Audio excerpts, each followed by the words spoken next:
Buenas noches, soy Macario Lozano y este es su programa Jornal 2030. Gracias por estar con nosotros. Violeta, buenas noches, ¿cómo estás? ¿Qué tal, Macario? Bien, gracias, buenas noches. A raíz de una nota que sacamos la semana pasada sobre el Instituto de Salud del Estado de México, que compra caro y más que al menudeo, muchos televidentes nos recomendaron tratáramos el problema de la racionalidad en la aplicación del gasto.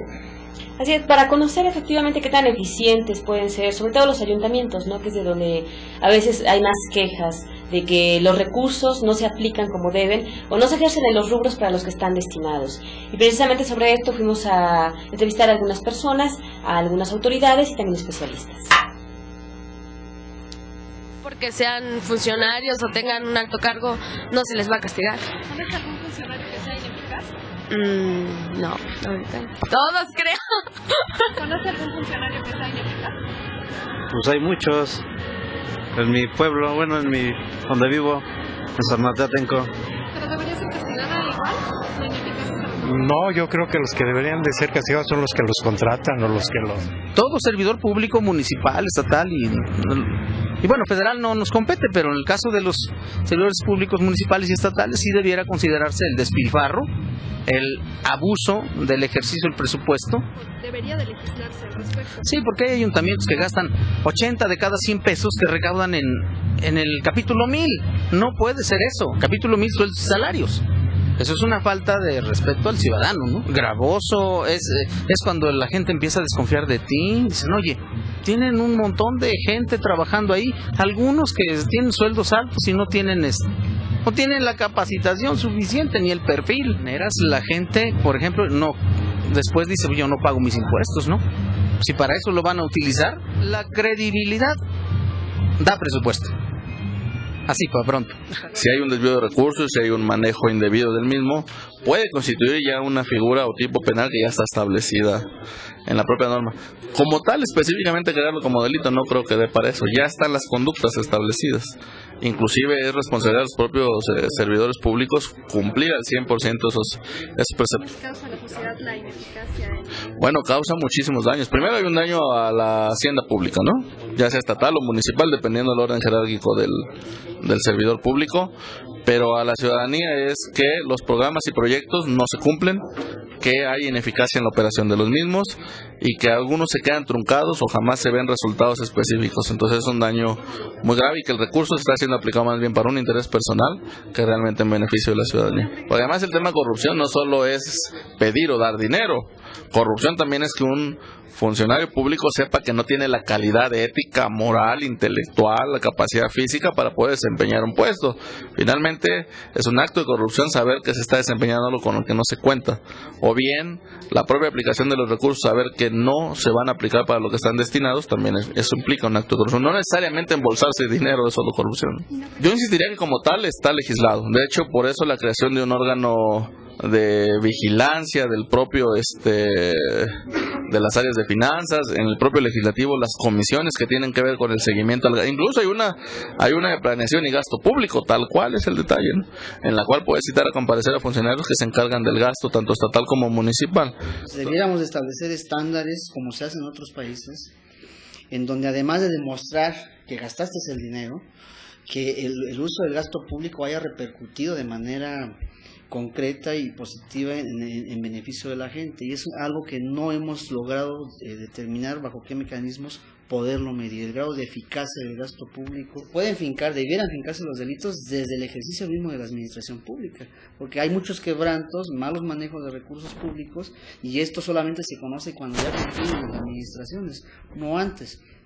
Bien es cierto que está el órgano superior de fiscalización, que es la instancia que vigila, pero solamente bajo procedimiento de queja. Si alguien no se queja y no dice nada, el OSFEN termina por no ser útil. La ineficacia tiene un costo, no solamente la corrupción, sino la ineficacia tiene un alto costo económico de millones de pesos en nuestro país y en el Estado de México, que deberíamos corregirlo, insisto, mediante la aplicación de la ley, lo que está previsto a los ineficaces en la ley de responsabilidades a los servidores públicos, pero también establecer las sanciones presupuestales en los programas de ingreso-gasto que aquí en la legislatura aprobamos anualmente, de forma tal que se premie los que sean eficaces y se castigue, se sancione presupuestalmente a los que sean ineficaces. Sería deseable que en lo futuro no solamente la legislatura conociera el Plan Estatal de Desarrollo, sino que también lo aprobara. Entonces, cuando es con dolo, insisto, está establecido ya en la Ley de Responsabilidades de los Servidores Públicos, incluso hasta con la renuncia del cargo y la inhabilitación. Por la ineficiencia y por la ineficacia en la aplicación del gasto público, se pierde muchísimo dinero y se dejan de hacer obras públicas importantes que necesita la sociedad, por lo que no es un problema menor, al contrario, es demasiado grande y sin embargo no recibe la debida atención, ¿no? Sí, realmente el gasto que tienen los gobiernos para hacer obra pública es muy bajo.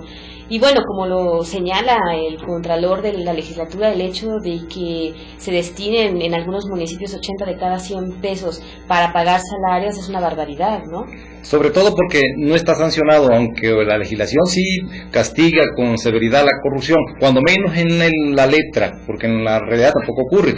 Pero el caso de la ineficiencia y la ineficacia al ejecutar o aplicar los recursos públicos, no hay sanción, ni siquiera hay métodos o sistemas para medirlo, ¿no? No, y habría que ver en los últimos años qué tanto han crecido estas nóminas, ¿no? También se habla mucho de las famosas nóminas secretas en los ayuntamientos, es decir, que alguien dice que gana cierta cantidad y en realidad gana otra gracias a bonos y percepciones extras.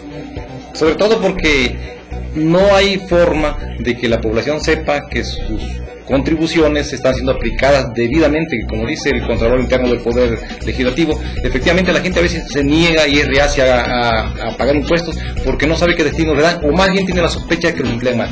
Sí, también como lo menciona el diputado Joel Cruz, puede haber casos donde haya quebrantos, donde haya daño a la hacienda pública, y si nadie lo denuncia, no hay delito que perseguir y por supuesto no hay ninguna sanción. Y consecuentemente tampoco hay interés por ser eficaz y por ser eficiente por parte de las autoridades, sobre todo en los municipios, muchas veces porque no están capacitados, pero en otras ocasiones también por dolo, ¿no? Definitivamente por corrupción, pues. Sí, además en los últimos años hay que recordar, es cierto, la mayoría de estas faltas son administrativas, también pueden irse a la vía penal si se da vista al Ministerio Público, pero no ha habido ningún caso. Se ha hablado cuando llegan los nuevos alcaldes, llegan y comentan que hay daño en las finanzas, que hubo irregularidades, y a veces se inician auditorías, a veces no, y realmente no hemos visto resultados, no hemos visto que nadie vaya a la cárcel o que nadie haya sido acusado de manera directa. Precisamente porque estas cuestiones, estos vicios, estas deficiencias, estas limitaciones no están tipificadas como delito, deberían estarlo, debería legislarse para que efectivamente la ineficiencia y la ineficacia en el manejo de los fondos públicos sea un delito como la corrupción y se castigue y se sancione incluso penalmente, ¿no? Y lo que pasa es que todo esto sigue un camino político, porque hay que recordar, si se inicia una investigación, pues todo tiene que ir a dar a la Junta de Coordinación Política, que está integrada por los líderes de todos los partidos que integran la legislatura. Ellos son quienes determinan si hay sanción o no. Ahora el órgano superior de fiscalización es más independiente, pero lamentablemente este tipo de casos nunca se escapan, siempre hay la duda de que se van a resolver políticamente, ¿no? Porque al final de cuentas quien paga los platos rotos pues es la población, que deja de recibir la atención a sus necesidades de obras y servicios públicos, por una parte. Por la otra, el sistema de fiscalización ya debe alcanzar cuestiones de metas.